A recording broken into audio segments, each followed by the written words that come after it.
Hello and welcome to It's About Youth. I'm your host Fana Sheikh, and in today's episode we will delve into the transformative power of art in raising awareness about environment protection. And we are joined today by two very special guests, Andrew Woon from Faber-Castell Malaysia, as well as Chan Ellen, a very young artist with us today. Thank you so much for joining us. Nice to meet you. Thank you for having us here. Right. Okay, let's first start with, well, we'll dive straight into the topic. Let's start with Andrew here. Sure. How do you think the role of art can be perceived into raising awareness about environment here in Malaysia? Well, I think first and foremost, for Faber-Castell, we run this program called Young Artist Award. And in this particular program, what we try to do is to help the youth to build their love for art, to be more creative. It's a platform for them to express what they think. And for us, during this whole program, what we have selected as a topic is on sustainability and environment protection. So, and we've been doing this for 5 years, and we believe that through this, the youth can use this platform to express what they think about the current situation with the environment and what are the things that they can do to help to improve it. Right. And Ellen, Yes. what do you think is the role of art in encouraging young people to actually promote environmental awareness, such as yourself? Yeah. For me, the awareness is, they use their art to make assumptions about like how the world should be done with like the technology and the tools that we have on hand, and to reduce like carbon emissions and to help go green and like produce clean energy using more efficient methods. Well, this is just my point of view lah. Okay. Right. I mean, we have Ellen's award-winning painting here, which we're going to get into after this. But before that, Andrew, I want to ask you about, the role of Faber-Castell Malaysia in encouraging environmental awareness, especially among young artists. Has that been the company's vision or responsibility over the years that, the company has picked up more and more? And is there any specific initiatives that you guys are promoting right now with regards to this? Right. So Faber-Castell is a very, very old company. We are founded in Germany in 1761. So it's roughly about 264 years now. It's a very name brand that we Yes. all used when we were kids, right? Yes, and everybody equates it with coloring and art and creativity. So for us, I think it's very important. First, as a company, this is our business. What we do is in terms of helping promote art and creativity. But in terms of environmentalism, this has started even way back 200 over years ago. So much so, like, for example, the company has got its own forests. Oh, okay. So it's a sustainable forest where all our color pencils and the wood is made from sustainable wood. Wow. So we have, I think it's 9,500 hectares in Brazil right now. And even then also in the past recent years, we've been doing a lot of trying to move to green energy. So for example, in Malaysia, we have about 45% of our power generated from solar, and 55% because we just don't have enough space for any more solar. We buy from the government GET initiative where this energy is sourced from green sources. So these are type of initiatives that as a company globally and also in Malaysia, we put in initiatives to promote the sustainability agenda. Right. And it seems that, it's little things like, making sure that the color itself, the wood from the color itself is from sustainable material. It's little things that people might not notice, but it gives such a big impact as well, right? Even for packaging, right? So, there's a lot of talk about plastics. Right. We are moving more and more of our products out of plastics into paper. So, like, for example, this is made from paper. And now, I think, at last count, about 55% of our products already moved completely. And we will do that until we're 100%. Right, that's awesome. Okay. Ellen here, I want to talk about this winning piece of yours. Talk to me about it. What inspires you to come up with this piece? go on this journey with me in explaining, you know, what we have here. Well, as in this piece, I've seen many concepts of them using technology to like help make the environment better online, like on YouTube, on Insta. Like they showcase how like the technology and tech could help further improve our planet's like air quality and like the ecological, the forests and also the clean energy stuff. And plus it could help sustain a better earth for us all to live in. Right. I mean, this is the winning piece from the Young Artist Award 2024. So what inspired you to come up with this? Is there something personal behind, you know, creating this piece? Well, I feel like I myself, I may not have the full power to control what's happening in the world, like how the pollution and everything that's happening. So I decided to make this piece in order to inspire others to help make this world a better place by being inspired to create inventions such as these. Andrew, this is Young Artist Award is part of Faber-Castell Malaysia's initiative, yes? Yes, that's right. Is there any other initiative that targets the youth when it comes to promoting environmental awareness? For right now, this is the one singular program that we run, Young Artist Award. We have a separate program called Score A, but that is more academic focus. Right. Yeah.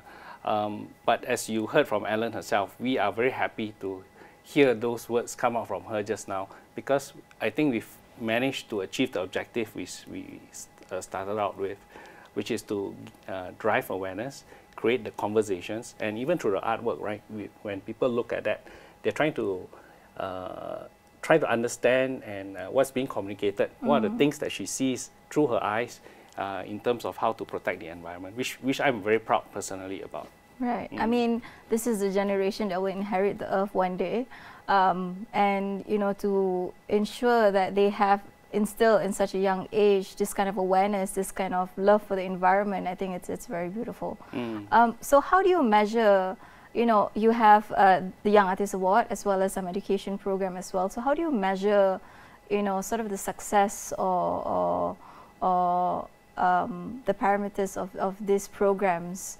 Okay, well, it's very difficult to measure in terms of metrics, but we started this program about 5 years ago. Initially, when we started the competition, we only had about 4,500 submissions, which was actually exceeding our expectations. And over the 5 years, we've grown. The year after that, 20,000. The year after that, 50,000, 115,000 in 2024. So I think, firstly, that in itself shows that there's a higher awareness of this program. There are more people who are participating, and these are just the submissions. So, but there are a lot of people who actually go through the workshops, but maybe they have not chosen not to submit and participate in the competition. However, I think these messages help both for the program perspective, as also the messaging of environmental protection is being carried to all these youths that we've reached out. 115,000, which is, we are quite happy, and we want to continue to grow. I remember when I was in primary school, some of the topics we had to do was on pollution and all that, and I still remember them today. So I think this will stay with the youths that came through this program, and hopefully by the time they're my age, they still remember. I mean, the mothers are going to keep this artwork. Yes. I'll probably put it up on a wall somewhere, Definitely. so I'm pretty sure they would remember. So drawing on that, Ellen, I want to ask you, you know, how has joining this kind of competition, especially with, you know, the environment team, changed your perspective on caring about the environment, or, you know, making sure that the environment is protected? Well, for me, when I joined this program, I was very interested in how I could protect the planet and how I could, you know, learn about the ecosystem and what lies deep within it, like the wetlands program and the Faber-Castell workshop. When I go in, I'm like, wow, this place is so beautiful. It's so wonderful. I just want to protect it and, like, you know, make sure it stays like this, like, for as long as possible.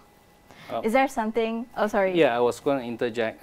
For the benefit of the viewers who don't know, we do not just teach the techniques, but we've taken them to with some of our partners in the case where she mentioned it was with Gamuda, we took them to the Paya Indah wetlands to see nature itself and what we are trying to protect from nature. Right. Yeah, and in the past we also have different partners which are important for the whole program because they cover different aspects of environmental protection. So it's not just, you know, drawing, it's also on ground, looking at, you know, being immersive about it. That's amazing. That's the differentiation versus school, which is very textbook, and we're trying to bring the topic to life. Do you think as compared to, you know, learning about it with books, you know, at school, and actually channeling your interest in art to promote environmental awareness, do you think there's a big difference between the two? I think there's a very big difference because like if you're like looking at the textbook, you're only known like the concept of it. You never actually like learn about it, like you actually get to feel it as an experience. You just like learn about it and it's like face value. It's empty. So if you could go and experience it for yourself, which is I would recommend, so that you could be more immersed and you would feel more towards the environment, the wetlands, and what inhabits deep within it, and you don't just like look at it from like the story value and stuff. I mean, that's a recipe for young climate advocate these days, right? It's not just about, you know, putting out the facts, but also being one with nature, showing, you know, the public how we can do more by doing this kind of activities. So that's very great. We have more to talk about, but let's go for a quick break first. Okay.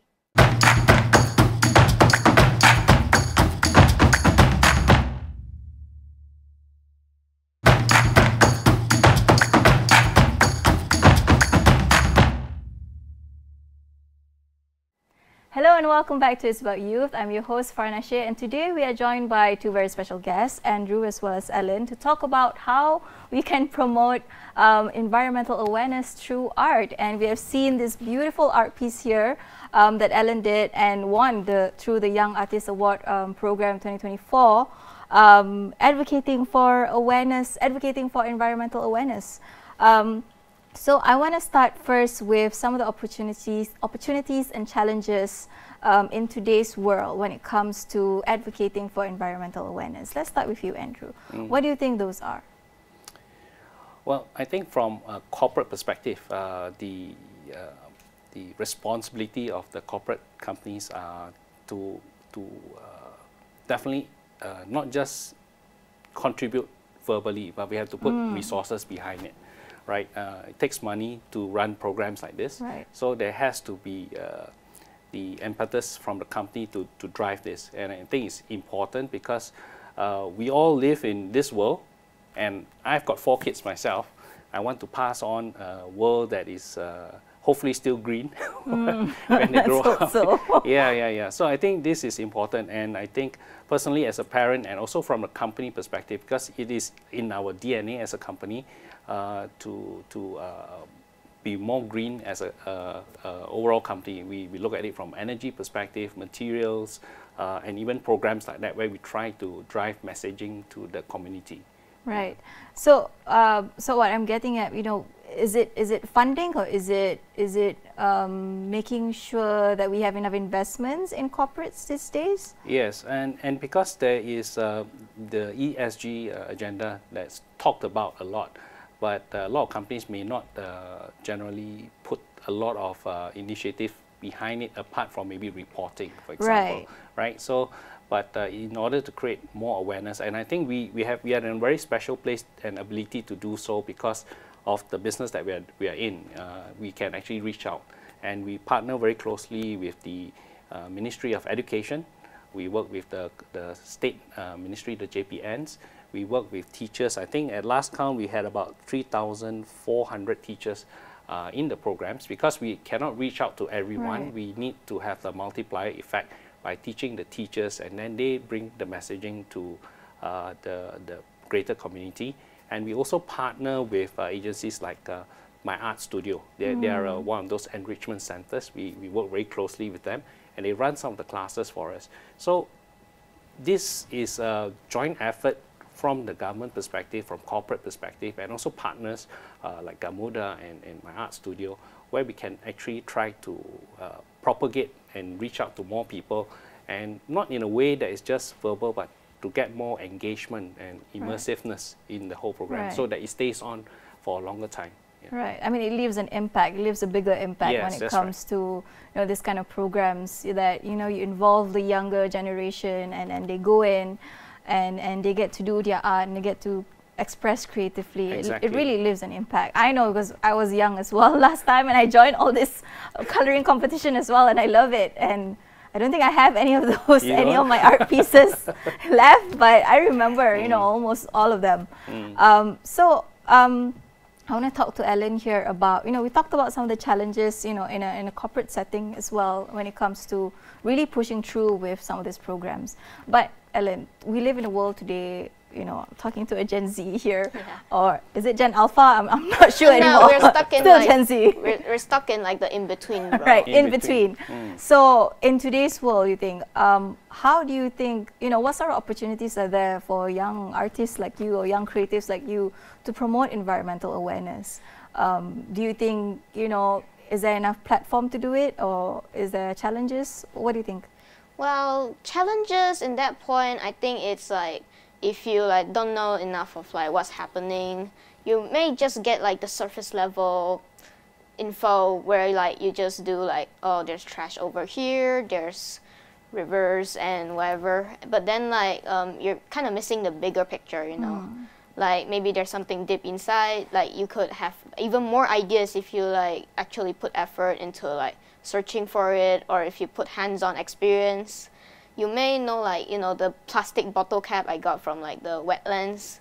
That was very creative. I never even thought of that. So I think that's very informative, and it could help a lot with how we get our ideas for the artworks and stuff.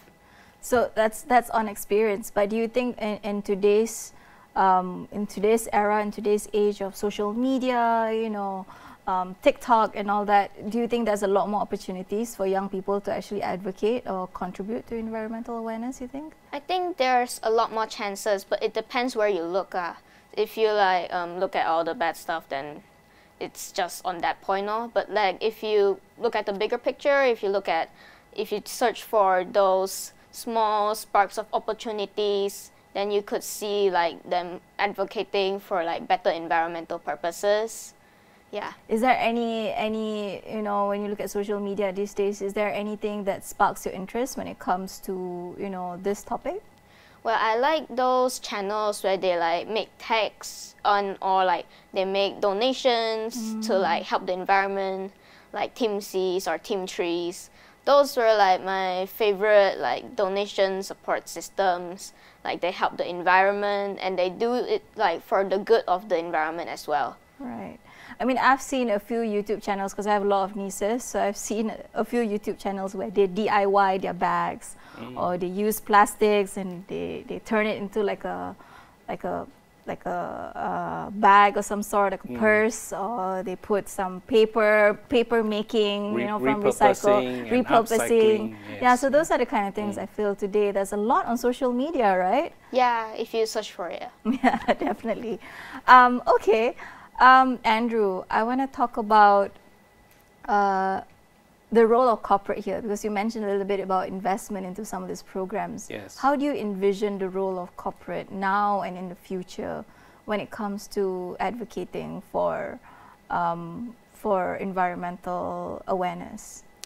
Right now, it's through our own initiative as a company, but I hope that the government somehow kind of mandates maybe a percentage of funds that should be allocated to doing this. There's a lot more awareness right now because there's carbon tax coming. There's a lot of audits that looking internally into systems, whether you are green and or not. So the funding can go various ways internally, and also in terms of spreading the information around, and also advocating and partnering with third-party NGOs who are like what Ellen says, some of them that she's supporting in terms of what to support them in their causes, because that will actually propagate and get more people to be more aware. So finally, I think the government still plays a role, because we cannot, unless it's mandated that they do this, Otherwise, it will not move because most corporations are just profit geared. Yes, yes. I mean, I think there has been a push towards ESG more and more these days. Yes. Definitely, it's in the budget, it's everywhere. But you're right. Some of it are just talks. Yeah. Especially within probably the private sector, where, like you said, it's more profit based. Yes. And probably just focus more on ESG reporting. So Yes. I think it's time where you would want to look a bit more on ground experience, immersive experience, and engaging the younger generation. On that, Ellen, do you think there's any specific programs that you feel that you would be interested to join if, you know, companies or you know, NGOs or any sort of establishment were to offer? Well, if they do offer these kinds of programs, I would be more than lovely to join. Well, I just want to, like, especially if they're like drawing programs. Right. Yeah, I would be more interested to like enter them and then like spread the awareness of like the green energy movements. Yeah. Can I ask you what interests you in drawing at the first place? I like the way of like bringing characters to life and like giving them a story and giving them a setting where they could live comfortably. It makes me happy just to see them being themselves. Right, so it's all about, you know, expressing yourself through art, right? Yeah. And just like this art right here, you know, this is you expressing yourself that you want to live in a better world in the future, right? Yeah. Is there any artwork that you've seen, or maybe you can envision it for us because we don't see it, that has sparked your curiosity or your interest in you know, taking care of the planet? Well, there's not really one specific artwork. It's more of like various info I've gathered like over the years. I have like piled them up, I have like take notes of them and then like laid them down, and I have thought about it. And then like I feel like I should be able to help with like my drawing skills and also the way that I present the artwork. Right. Do you have any role model when it comes to all this? Role model, I don't really have a role model. It's more of like I inspire myself. Right. I mean, that's good. I mean, it's you're the kind of person that we need, the kind of confidence that we need, so that other people will follow suit. You know, other people see you winning this, and they'll be like, "Yeah, I want to be like Ellen, and I want to win this too." Future eco warrior. Yes, Yeah. future eco warrior, future climate advocate. Yeah. On that, unfortunately, we are running out of time. So, Andrew, let's end this with you. What other future initiatives or projects can we look forward to in the pipeline? Well, currently we still run the Young Artist Award, and we welcome all youth. We have from ages of 5 all the way to 17 if they would like to participate.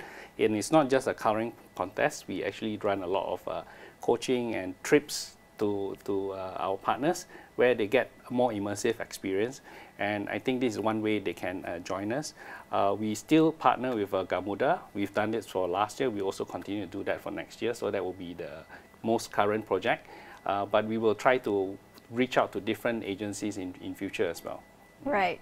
Ellen, I want to end this with you. Message to young artists out there or young people out there that just wants to do what you do, you know, use art to create more awareness, be it on environment, be it on, you know, any other important issues. Do you have any message for them? Yeah, I would like to like encourage you guys to like, you know, join the programs like Mr. Andrew, he's like Faber-Castell, the Young Artist Program. It could be a platform for you guys build your image and also put our drawings on display and also make yourselves more known around the world and to inspire others to also take part in this kind of competition.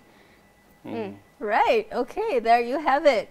Our future eco warrior, future climate advocate here, you know, expressing herself through art and through the Young Artist Award 2024 from Faber-Castell Malaysia. Thank you so much, both of you, for joining us and for joining me in discussing the topic of using art or using creative expressions to basically promote environmental awareness, which is a very important thing these days, especially for future generation like yourself. Indeed. Right. Thank you you for so having much. us. Yeah. Okay, thank you for having us here. All right.